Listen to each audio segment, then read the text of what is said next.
నమస్కారం. Today's news కి స్వాగతం. హెడ్లైన్ చూద్దాం.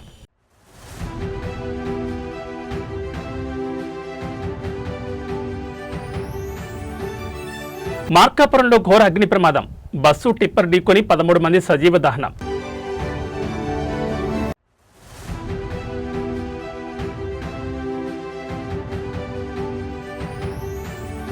మార్కాపురం బస్సు ప్రమాదంపై ప్రధాని మోడీ దిగ్భ్రాంతి. మృతుల కుటుంబాలకు 2 లక్షల ఎక్స్గ్రేషియా.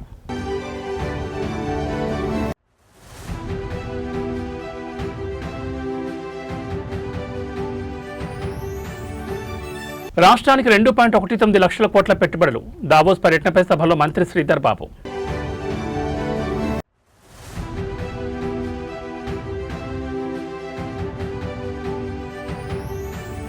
జిల్లాలో ఐటీ టవర్ల నిర్లక్ష్యంపై హరీష్ రావు ధ్వజం. అసెంబ్లీలో కాంగ్రెస్ ప్రభుత్వంపై ప్రశ్నల వర్షం. ఇక వివరాలు చూస్తే ఆంధ్రప్రదేశ్లోని మార్కాపురం జిల్లాలో ఈరోజు తెల్లవారుజామున ఘోర రోడ్డు ప్రమాదం జరిగింది. ఈ ప్రమాదంలో 13 మంది ప్రయాణికులు సజీవ దహనమయ్యారు. రాయవరం సమీపంలోని క్వారీల వద్ద Harikrishna private travels bus tipper ఎదురెదురుగా ఢీకొనడంతో ఈ భారీ ప్రమాదం సంభవించింది. ఈ క్రమంలో 2 వాహనాల్లోనూ ఒక్కసారిగా మంటలు చెలరేగడంతో బస్సులో ప్రయాణిస్తున్న 13 మంది ప్రయాణికులు బయటకు రాలేక సజీవ దహనమయ్యారు. హైదరాబాద్ నుంచి ప్రకాశం జిల్లా పామూరు వైపు వెళ్తున్న Harikrishna private travels bus Rayavaram క్వారీల వద్ద వేగంగా వస్తున్న టిప్పర్ను బలంగా ఢీకొట్టింది. ఈ ప్రమాదంలో టిప్పర్ డీజిల్ ట్యాంక్ పగిలిపోవడంతో క్షణాల్లోనే మంటలు 2 వాహనాలకు వ్యాపించాయి. మంటల తీవ్రత ఎక్కువగా ఉండడంతో ప్రయాణికులు తమ సీట్ల నుంచి లేచి బయటకొచ్చే లోపే బస్సు పూర్తిగా అగ్నికి ఆహుతైపోయింది. ప్రమాద సమయంలో బస్సులో సుమారు 40 మంది ప్రయాణికులు ఉన్నట్లు సమాచారం. గాఢ నిద్రలో ఉన్న ప్రయాణికులు ఒక్కసారిగా జరిగిన ప్రమాదంతో ఉలిక్కిపడ్డారు. కొందరు కిటికీలు పగలగొట్టుకుని ప్రాణాలతో బయటపడగా లోపల చిక్కుకుపోయిన 10 మంది అక్కడికక్కడే మరణించారు. తీవ్రంగా గాయపడిన 12 మందిలో మరికొందరి పరిస్థితి విషమంగా ఉందని, మృతుల సంఖ్య ఇంకా పెరిగే అవకాశం ఉందని అధికారులు చెబుతున్నారు. సమాచారం అందుకున్న వెంటనే పోలీసులు, అగ్నిమాపక సిబ్బంది ఘటనా స్థలాన్ని చేరుకుని మంటలను అదుపు చేశారు. క్షతగాతులను చికిత్స నిమిత్తం సమీపంలోని మార్కాపురం ప్రభుత్వ ఆసుపత్రికి తరలించారు. మృతదేహాలు పూర్తిగా గుర్తుపట్టలేనంతగా కాలిపోవడంతో వారిని గుర్తించడం పోలీసులకు సవాల్గా మారింది.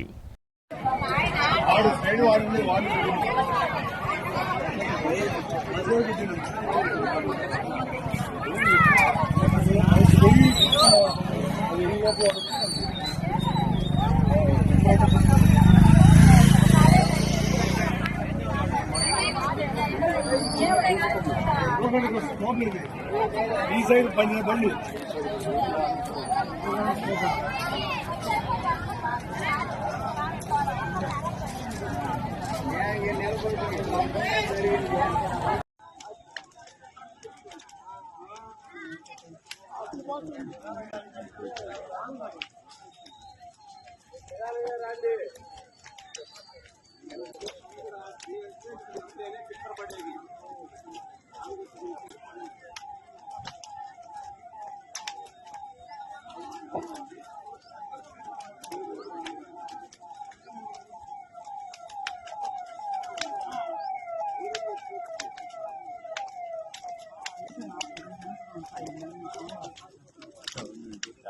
ఆంధ్రప్రదేశ్లోని మార్కాపురం జిల్లాలో జరిగిన ఘోర బస్సు ప్రమాదంలో 13 మంది ప్రాణాలు కోల్పోగా మరో 27 మందికి గాయాలయ్యాయి. వారిలో 6 పరిస్థితి విషమంగా ఉన్నట్లు అధికారులు తెలిపారు. కాగా ఈ ఘోర ప్రమాదంపై ప్రధాని నరేంద్ర మోడీ తీవ్ర దిగ్భ్రాంతిని వ్యక్తం చేశారు. ఈ ప్రమాదంలో ప్రాణాలు కోల్పోయిన వారి కుటుంబాలకు తన ప్రగాఢ సానుభూతిని తెలిపారు. మార్కాపురంలో జరిగిన ప్రమాదం అత్యంత విషాదకరం. తమ ప్రియతములను కోల్పోయిన కుటుంబాలకు నా ప్రగాఢ సానుభూతి, సంతాపం తెలియజేస్తున్నాను. గాయపడిన వారిని త్వరగా కోలుకోవాలని ప్రార్థిస్తున్నానని ప్రధాని ట్విట్టర్ వేదికగా పేర్కొన్నారు. అలాగే బాధితులను ఆదుకునేందుకు ప్రధాని మోడీ తక్షణ ఆర్థిక సహాయాన్ని ప్రకటించారు. ప్రధానమంత్రి జాతీయ సహాయ నిధి నుంచి మరణించిన వారి కుటుంబాలకు 2 లక్షల చొప్పున ఎక్స్గ్రేషియా అందించనున్నట్లు తెలిపారు. అలాగే ఈ ప్రమాదంలో గాయపడిన వారికి 50,000 చొప్పున ఆర్థిక సహాయం అందజేయనున్నట్లు వెల్లడించారు. ప్రమాద బాధితులకు మెరుగైన వైద్యం అందేలా చూడాలని అధికారులను ఆదేశించారు.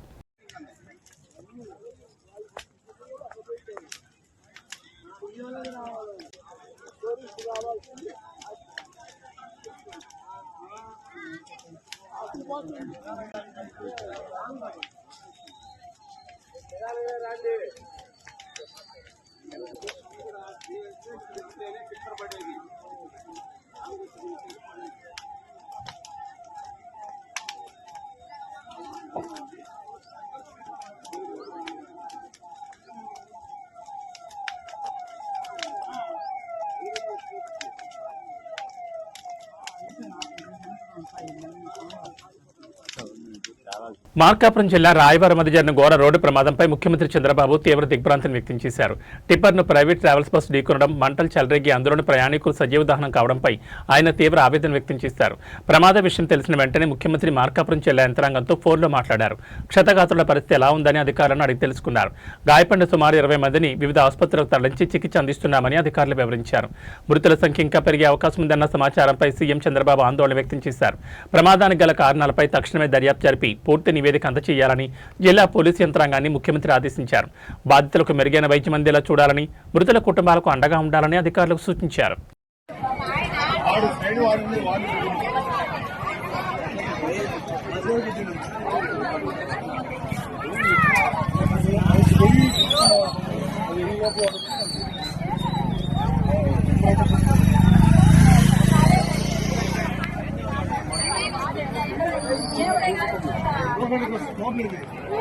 ఈ సైడ్ పడిన బండి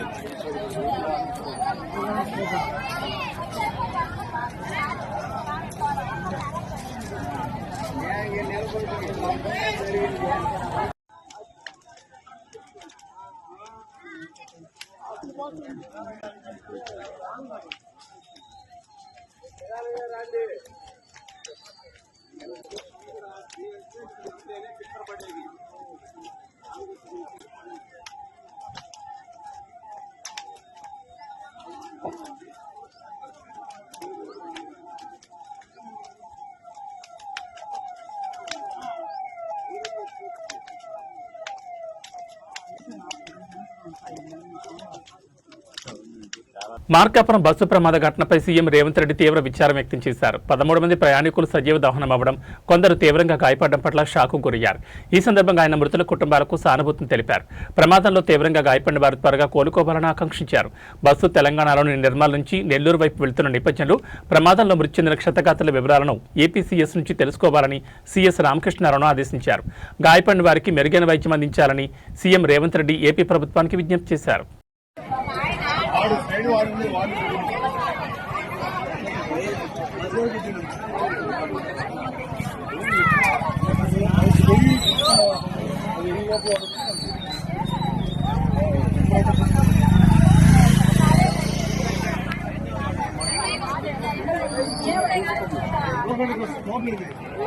ఈ సైడ్ పడిన బండి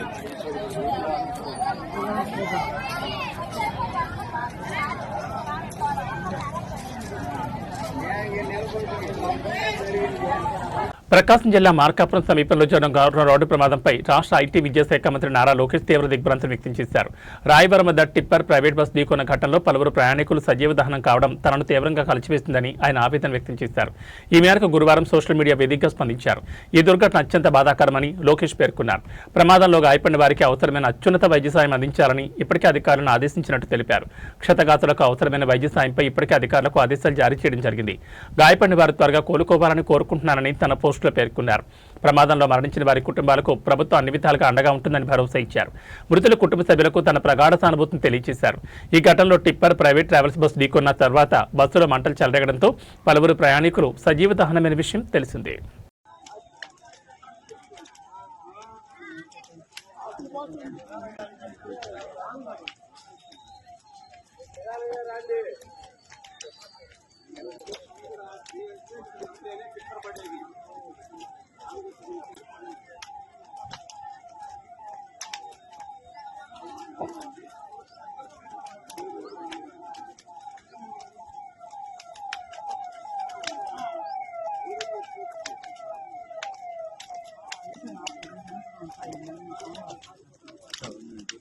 రోడ్డు ప్రమాదాలు జరిగినప్పుడు క్షణాల్లో స్పందించి ప్రాణాలు కాపాడాల్సిన అత్యవసర సేవలు నిమ్మకు నీరెత్తినట్లు వ్యవహరిస్తే ఎంతటి అనర్థం జరుగుతుందో చెప్పడానికి మార్కాపురంలో జరిగిన బస్సు ప్రమాదమే నిదర్శనంగా కనిపిస్తోంది. ప్రమాదం జరిగిన సమయంలో సహాయం కోసం ఆర్తనాదాలు చేసినా ప్రభుత్వ యంత్రాంగం నుంచి సరైన స్పందన లేకపోవడంపై బాధితులు తీవ్ర ఆగ్రహం వ్యక్తం చేస్తున్నారు. మార్కాపురం ఎమ్మెల్యే కందులు నారాయణ ప్రమాద బాధితులను పరామర్శించిన సందర్భంగా విస్తుపోయే నిజాలు వెలుగులోకి వచ్చాయి. ప్రమాదం జరిగిన వెంటనే పోలీసులకు సమాచారం ఇచ్చేందుకు 100 నెంబర్కి ఎన్నిసార్లు ఫోన్ చేసినా కలవలేదని బాధితులు వాపోయారు.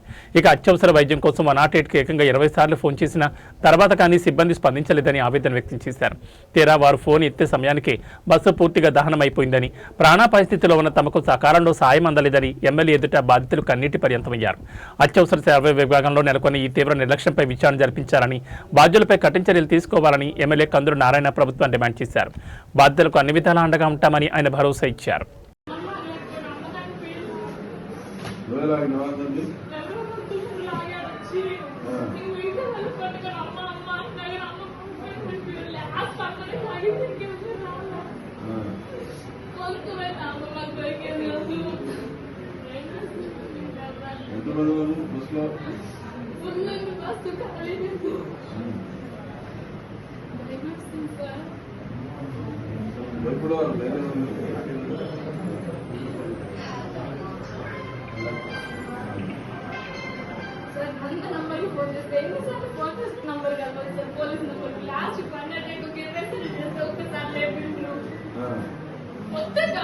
చేవెళ్ల మాజీ పార్లమెంట్ సభ్యులు గడ్డం రంజిత్ రెడ్డి గారి కుటుంబంలో విషాదం నెలకొంది. ఇటీవల రంజిత్ రెడ్డి మాతృమూర్తి పరంపదించడంతో వారిని పరామర్శించేందుకు బీఆర్ఎస్ వర్కింగ్ ప్రెసిడెంట్ కేటీఆర్ వారి నివాసానికి చేరుకున్నారు. తన తల్లిని కోల్పోయి పుట్టడి దుఃఖంలో ఉన్న రంజిత్ రెడ్డిని మరియు వారి కుటుంబ సభ్యులను కేటీఆర్ పరామర్శించారు. వారి నివాసానికి వెళ్లి రంజిత్ రెడ్డి తల్లి చిత్రపటానికి నివాళులర్పించిన అనంతరం కుటుంబ సభ్యులతో మాట్లాడి తన ప్రగాఢ సానుభూతిని వ్యక్తం చేశారు. తల్లి మరణం అనేది ఎవరూ పూడ్చలేని లోటని, ఈ క్లిష్ట సమయంలో రంజిత్ రెడ్డి కుటుంబానికి భగవంతుడు ధైర్యాన్ని ప్రసాదించారని ఆయన ఆకాంక్షించారు. ఈ పరామర్శ కార్యక్రమంలో కేటీఆర్తో పాటు పలువురు పార్టీ ముఖ్య నేతలు, స్థానిక ప్రజాప్రతినిధులు కూడా పాల్గొని రంజిత్ రెడ్డికి తమ సానుభూతిని తెలియజేశారు.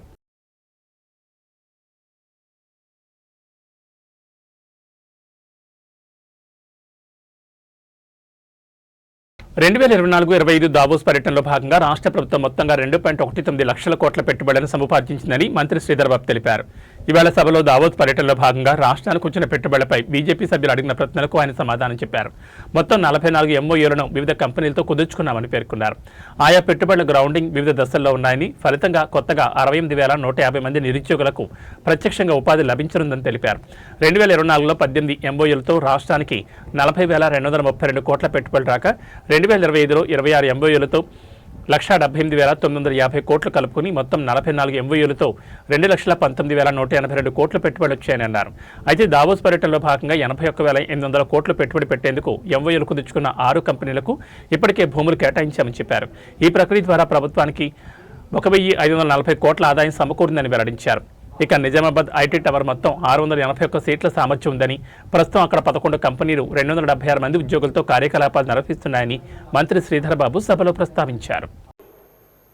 పెట్టుబడులు వచ్చినాయి, ఎంఓయూలు అంటే sir memorandum of understanding, this base agreement అధ్యక్ష. దాని తదుపరి డ్యూ డెలిజెన్స్ చేస్తారు ఇటు మా ఇండస్ట్రీ డిపార్ట్మెంట్. డ్యూ డెలిజెన్స్ ఏంది, వారు సబ్మిట్ చేసిన డిపిఆర్, వారు సబ్మిట్ చేసినాక డిపిఆర్కు సంబంధించి వారికి ఉన్న అనుభవాలను దృష్టిలో పెట్టుకొని, లేకుంటే వారు ఫైనాన్షియల్గా ఎంత స్ట్రాంగ్ ఉన్నారో చూసి నెక్స్ట్ స్టెప్ తీసుకోవడం జరుగుతుంది. ఎంఓయూలు చేస్తూ ఉంటే ఈ పోటీ ప్రపంచంలో నేను నేరుగా ఈరోజు మా పాయల్ శంకర్ గారికి, అదే కూడా వెంకటరమణారెడ్డి గారితో ప్రత్యేకంగా నాకు జరిగిన సంభాషణ చెప్తా ఉన్నాను. గౌరవ మహారాష్ట్ర ముఖ్యమంత్రి గారితో నేను నేరుగా అడిగిన, మీకు పెట్టుబడులు వస్తూ ఉన్నాయి 6 లక్షలు 7 లక్షలు సార్, గత సంవత్సరం మీరు 7 లక్షలని డిక్లేర్ చేశారు, ఎంత మీరు గ్రౌండ్ చేస్తున్నారని అడిగాను. This is my discussion with honourable chief minister of Maharashtra. మేము 30% గ్రౌండ్ చేస్తాము, 30 to 35% గ్రౌండ్ చేస్తే అదే సక్సెస్ మాకు అని చెప్పడం జరిగింది. అంటే వారిని 65% ఎందుకు చేస్తలేరు, ఏ విధంగా చేస్తలేరు అడతలేను. They are so many practical issues will be involved after MoUs. ఆ ప్రాక్టికల్ ఇష్యూలో ఒకటి చెప్తా ఉన్నాను అధ్యక్ష, వారి కంపెనీకి సంబంధించి ఈరోజు అనుకునేది వారి కంపెనీకి సంబంధించిన ఫైనాన్షియల్ క్లోజర్ రాకపోవచ్చు, వారి కంపెనీకి సంబంధించి ఇన్వెస్ట్మెంట్ పరంగా లోన్ అసిస్టెన్స్ రాకపోవచ్చు, వారి పార్ట్నర్స్లో కొన్ని ఇబ్బందులు రావచ్చు. ఈరోజు మేము తీసుకోవాల్సిన డ్యూ డెలిజెన్స్ ఏముంటుంది, మా అధికారులు మేము ఈరోజు వచ్చే ఎంఓయూ చేసిన వారు కరెక్ట్గా ఉన్నారా, వారి డిపిఆర్ కరెక్ట్ ఉందా, వారి ఫైనాన్షియల్ స్టాండింగ్ కరెక్ట్ ఉందా, సరి అయిన సమయంలో వారి ఫైనాన్షియల్ క్లోజర్ అయిందా, అన్ని చేసిన తర్వాత we will make next step. ఈరోజు చెప్పిన వాస్తవాలే. ఆ రోజు పత్రికలు రాసినంత మాత్రాన ఏ పత్రిక రాస్తే ఆ పత్రిక వారిని కోరండి, అడగండి. ప్రభుత్వ పరంగా వచ్చిన ప్రకటనని ఆ ప్రకటన మేరకు నేను జవాబు చెప్తాను తప్ప పత్రికల్లో వచ్చిన దానికి దాన్ని ఆధారంగా చేసుకొని పోయే కార్యాచరణ తీసుకోను. ఈరోజు నేను చెప్తా ఉన్నా, గత బీఆర్ఎస్ ప్రభుత్వంలో హైదరాబాద్లోనే కాకుండా జిల్లాలో కూడా ఐటీని విస్తరించాలని జిల్లాలో ఐటీ టవర్ నిర్మించింది. కానీ కాంగ్రెస్ ప్రభుత్వం ఆ ఐటీ టవర్లను నిర్లక్ష్యం చేస్తుందని మాజీ మంత్రి బీఆర్ఎస్ ఎమ్మెల్యే హరీష్ రావు అన్నారు. ఈ సందర్భంగా శాసనసభలో మాట్లాడుతూ కాంగ్రెస్ విధానాల వల్ల చాలా కంపెనీలు వెళ్లిపోతున్నాయని ఆవేదన వ్యక్తం చేశారు. సిద్దిపేటలో ఐటీ టవర్లో కూడా గతంలో 18 కంపెనీలు పనిచేస్తుంటే ఇప్పుడు 11 కంపెనీలు మాత్రమే పనిచేస్తున్నాయని పేర్కొన్నారు. కనీసం ఇంటర్నెట్ బిల్ కట్టకపోవడం వల్ల ఇంటర్నెట్ కూడా కట్ చేశారు. ఐటీ టవర్లో పనిచేసే అవుట్సోర్సింగ్ ఉద్యోగులకు కూడా 4 నెలల నుంచి జీతాలు ఇవ్వలేదన్నారు. అలాగే గతంలో వాళ్లకు 3 ఏళ్లు ఫ్రీ రెంటల్ ఫెసిలిటీ కల్పించాం. ఇప్పుడు కూడా వాళ్ళకు మరో 3 ఏళ్లు ఫ్రీ రెంటల్ ఫెసిలిటీ కొనసాగించాలని కోరారు. స్పీకర్ సార్, ఆనాడు బీఆర్ఎస్ ప్రభుత్వం ఐటీని హైదరాబాద్కే కాకుండా 2 టైర్ పట్టణాలకు కూడా ఐటీ సేవలు విస్తరించాలని, జిల్లాల్లో నిరుద్యోగ యువతకు అక్కడే ఉద్యోగాలు ఇప్పించాలని నాటి బీఆర్ఎస్ ప్రభుత్వం వరంగల్, ఖమ్మం, నిజామాబాద్, మహబూబ్ నగర్, కరీంనగర్, ఆదిలాబాద్, సిద్దిపేట్ ఇలా అనేక 2 టైర్ పట్టణాల్లో కూడా ఐటీ సేవలు విస్తరించాలని ఐటీ టవర్స్ నిర్మించడం జరిగింది. ఆ రోజుల్లో కొన్ని వేలాది మందికి ఆయా జిల్లాల్లో స్థానిక యువతకు స్థానికంగా ఉద్యోగ అవకాశాలు కల్పించే ప్రయత్నం చేశాం. అయితే ఈ ప్రభుత్వం మరి కారణం ఏదైనా అది ఉద్దేశపూర్వకమా బట్ ఏదైనా కూడా ఆ ఐటీ టవర్స్ను ఈ ప్రభుత్వం నిర్లక్ష్యం చేస్తూ ఉంది. నిర్లక్ష్యం చేయడం వల్ల గతంలో వచ్చిన కంపెనీలు కొన్ని వెనక్కు వెళ్ళిపోతున్న మాట వాస్తవమా?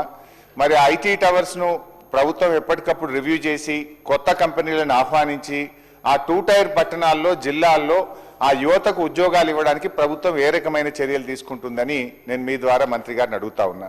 ముఖ్యంగా నా నియోజకవర్గం సిద్దిపేటలో ఉండేటువంటి ఐటీ టవర్లో ఆ రోజు 18 కంపెనీలు పనిచేస్తే ఈరోజు ఈ ప్రభుత్వం వచ్చిన తర్వాత 7 కంపెనీలు వెళ్ళిపోయి కేవలం 11 కంపెనీలు మాత్రమే పనిచేస్తూ ఉన్నాయి. ఈ మధ్య నేను అక్కడికి విజిట్ చేసినప్పుడు అధ్యక్ష, అక్కడ ఇంటర్నెట్ బిల్ కట్టకపోవడం వల్ల ఐటీ టవర్కే ఇంటర్నెట్ కట్ అయినటువంటి పరిస్థితి కనబడ్డది. అదేవిధంగా అక్కడ పనిచేసే ఏజెన్సీస్కు అవుట్సోర్సింగ్ ఏజెన్సీస్ ఏదైతే మెయింటెనెన్స్ వాళ్ళు ఉన్నారో వాళ్ళకు డబ్బులు విడుదల చేయకపోవడం వల్ల ఐటీ టవర్లో పనిచేసే సెక్యూరిటీ, స్వీపర్సు, లిఫ్ట్ బాయ్స్ వారికి కూడా ఈ 4 నెలల నుంచి ఇప్పటికి కూడా జీతాలు రానటువంటి పరిస్థితి ఉంది అధ్యక్ష. నేను ముఖ్యంగా మంత్రి గారిని కోరేది ఏంటంటే వారికి ఆ మధ్య మనం ఒక 3 సంవత్సరాల వరకు ఫ్రీ రెంటల్ ఫెసిలిటీని ఐటీ కంపెనీలకు కల్పించాం. ఇప్పుడిప్పుడే ఆ కంపెనీలు స్టెబిలైజ్ అవుతా ఉన్నాయి. ఆ కంపెనీలు మరో 3 సంవత్సరాలు ఫ్రీ రెంటల్ ఫెసిలిటీని కొనసాగించాలని చెప్పి కోరుతా ఉన్నారు. ఇది మీ దృష్టికి వచ్చిందా? నేను ఒక సిద్దిపేట కోసమే కాదు, ఖమ్మం, వరంగల్, నల్గొండ, మహబూబ్ నగర్, ఆదిలాబాద్ అన్ని పట్టణాల్లో కూడా ఈ 2 టైర్ పట్టణాల్లో ఐటీ కంపెనీలను ప్రోత్సహించడానికి మరో 3 ఏళ్లు ఫ్రీ రెంటల్ ఫెసిలిటీని కొనసాగించాలని, పెండింగ్ బిల్స్ను క్లియర్ చేయాలని, ఇంటర్నెట్ ఫెసిలిటీని బలోపేతం చేయాలని, మరిన్ని కొత్త కంపెనీలను అక్కడ ఆహ్వానించి మరి అక్కడ స్థానిక యువతకు ఉద్యోగ కల్పన కోసం ప్రభుత్వం కృషి చేయాలని మీ ద్వారా కోరుతున్నాను. హైదరాబాద్ మహానగరంలో పెట్రోల్ సెగలు రేగుతున్నాయి. నగరం నలుమూలన ఉన్న పెట్రోల్ బంకుల వద్ద నో స్టాక్ బోర్డులు దర్శనమిస్తుండటంతో వాహనదారులు తీవ్ర ఆందోళనకు గురవుతున్నారు. ఉప్పల్, అత్తాపూర్, ఎల్బీనగర్ వంటి ప్రధాన ప్రాంతాల్లో కిలోమీటర్ల మేర వాహనాలు బారులు తీరాయి. అంతర్జాతీయంగా నెలకొన్న యుద్ధ పరిస్థితులు, చమురు ధరలు పెరుగుతాయన్న భయంతో వినియోగదారులు ఒక్కసారిగా పెట్రోల్ బంకులకు క్యూ కట్టారు. 3 రోజుల సరిపడా రావాల్సిన ఇంధన నిల్వలు కేవలం కొన్ని గంటల్లోనే నిండుకున్నాయి. మరోవైపు ఆయిల్ మార్కెటింగ్ కంపెనీలు తమ నిబంధనలను కఠినతరం చేయడం డీలర్లకు తలనొప్పిగా మారింది. గతంలో ఉన్న క్రెడిట్ సౌకర్యం రద్దు చేసి అడ్వాన్స్ పేమెంట్ చేస్తేనే స్టాక్ పంపిస్తామని కంపెనీలు తేల్చి చెప్పడంతో డీలర్లు నిధుల సర్దుబాటులో ఇబ్బందులు పడుతున్నారు. ఇది పరోక్షంగా సరఫరాపై ప్రభావం చూపుతోంది. అయితే ఈ గందరగోళంపై రాష్ట్ర ప్రభుత్వం స్పష్టతనిచ్చింది. తెలంగాణ రాష్ట్రంలో రాబోయే 60 రోజులకు సరిపడా పెట్రోల్, డీజిల్ నిల్వలు ఉన్నాయని, ఎవరు భయాందోళనతో స్టాక్ చేయాల్సిన అవసరం లేదని ప్రభుత్వం విజ్ఞప్తి చేసింది. సరఫరాను త్వరలోనే సాధారణ స్థితికి తీసుకొస్తామని భరోసా ఇచ్చింది.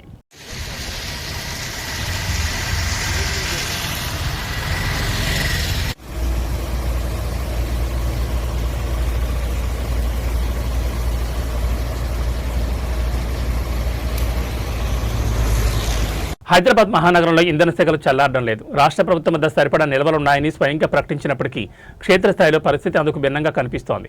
ముఖ్యంగా ఆసిఫ్ నగర్, మల్లేపల్లి వంటి రద్దీ ప్రాంతాల్లో గ్యాస్ మరియు పెట్రోల్ కోసం వాహనదారులు పడుతున్న అవస్థలు వర్ణనాతీతంగా మారాయి. ఆసిఫ్ నగర్ నుండి మల్లేపల్లి వరకు సుమారు 3 నుంచి 4 కిలోమీటర్ల మేర ఆటోలు గ్యాస్ కోసం బారులు తీరాయి. ఉదయం నుంచి వేలాది వాహనాలు రోడ్లపైకి రావడంతో స్థానికంగా ట్రాఫిక్ వ్యవస్థ పూర్తిగా స్తంభించిపోయింది. గ్యాస్ సిలిండర్ల సరఫరా నిలిచిపోతుందనే వదంతులు వ్యాపించడంతో ఆటో డ్రైవర్లు భయాందోళనతో గంటల తరబడి క్యూ లైన్లో వేచి చూస్తున్నారు. చేస్తున్నారు. మరోవైపు పెట్రోల్ బంకుల వద్ద కూడా ఇదే పరిస్థితి నెలకొంది. నో స్టాక్ బోర్డులు పెట్టినప్పటికీ ఎక్కడో ఒక చోట స్టాక్ వస్తుందని ఆశతో ప్రజలు భారీగా ఎగబడుతున్నారు. సోషల్ మీడియాలో వస్తున్న తప్పుడు వార్తలు, అంతర్జాతీయ యుద్ధ పరిస్థితులపై నెలకొన్న ఆందోళనలే ఈ గందరగోళానికి ప్రధాన కారణమని అధికారులు విశ్లేషిస్తున్నారు. ప్రభుత్వ నిబంధనల ప్రకారం నిల్వలు పుష్కలంగా ఉన్నాయని, ప్రజలు వదంతులు నమ్మి ఆందోళన చెందొద్దని అధికారులు పదే పదే విజ్ఞప్తి చేస్తున్నారు. అయితే క్షేత్రస్థాయిలో రద్దీని నియంత్రించడం ఇప్పుడు పోలీసులకు పెద్ద సవాల్గా మారింది.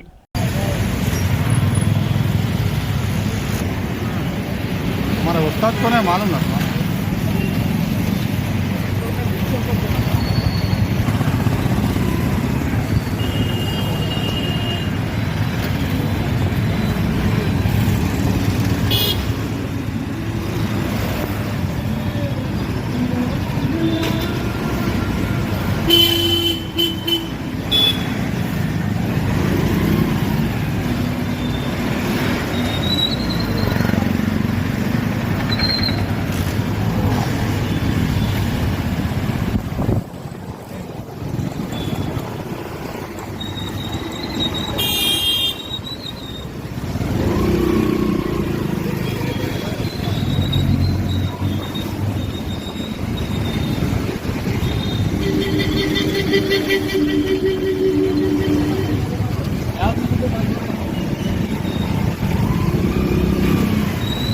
భాగ్యనగరంలో గ్యాస్ సిలిండర్ల కొరత వినియోగదారుల సహనాన్ని పరీక్షిస్తోంది. గ్యాస్ బుక్ చేసి రోజులు గడుస్తున్నా డెలివరీ కాకపోవడంతో ఆగ్రహించిన వినియోగదారులు ఏకంగా గ్యాస్ ఆటోపైకి దాడికి దిగారు. ఫిలింనగర్ పరిధిలోని షేక్పేట్ వద్ద చోటు చేసుకున్న ఈ ఘటన ఇప్పుడు నగరంలో చర్చనీయాంశంగా మారింది. షేక్పేట్ వద్ద గ్యాస్ ఏజెన్సీ నుంచి సిలిండర్లతో బయలుదేరిన ఆటోను కొంతమంది వినియోగదారులు అడ్డుకున్నారు. తమకు గ్యాస్ సిలిండర్లు అందడం లేదని, బుక్ చేసి చాలా రోజులు గడుస్తున్నా ఏజెన్సీ పట్టించుకోవడం లేదని ఆగ్రహం వ్యక్తం చేశారు. ఈ క్రమంలో ఆటోలో ఉన్న సిలిండర్లను బలవంతంగా తీసుకెళ్లేందుకు ప్రయత్నించారు. వెంటనే స్పందించిన ఏజెన్సీ సిబ్బంది స్థానికుల సహాయంతో వారిని అడ్డుకోవడంతో పెద్ద ప్రమాదం తప్పింది. ఈ క్రమంలో సిబ్బందికి మరియు వినియోగదారులకు మధ్య తీవ్రస్థాయిలో వాగ్వాదం చోటు చేసుకుంది. సమాచారం అందుకున్న పోలీసులు ఘటనా స్థలానికి చేరుకుని పరిస్థితిని సమీక్షిస్తున్నారు. గ్యాస్ డెలివరీలో జరుగుతున్న జాప్యంపై అధికారుల పర్యవేక్షణ కరువైందని, తక్షణమే సరఫరాను క్రమబద్ధీకరించాలని స్థానికులు డిమాండ్ చేస్తున్నారు.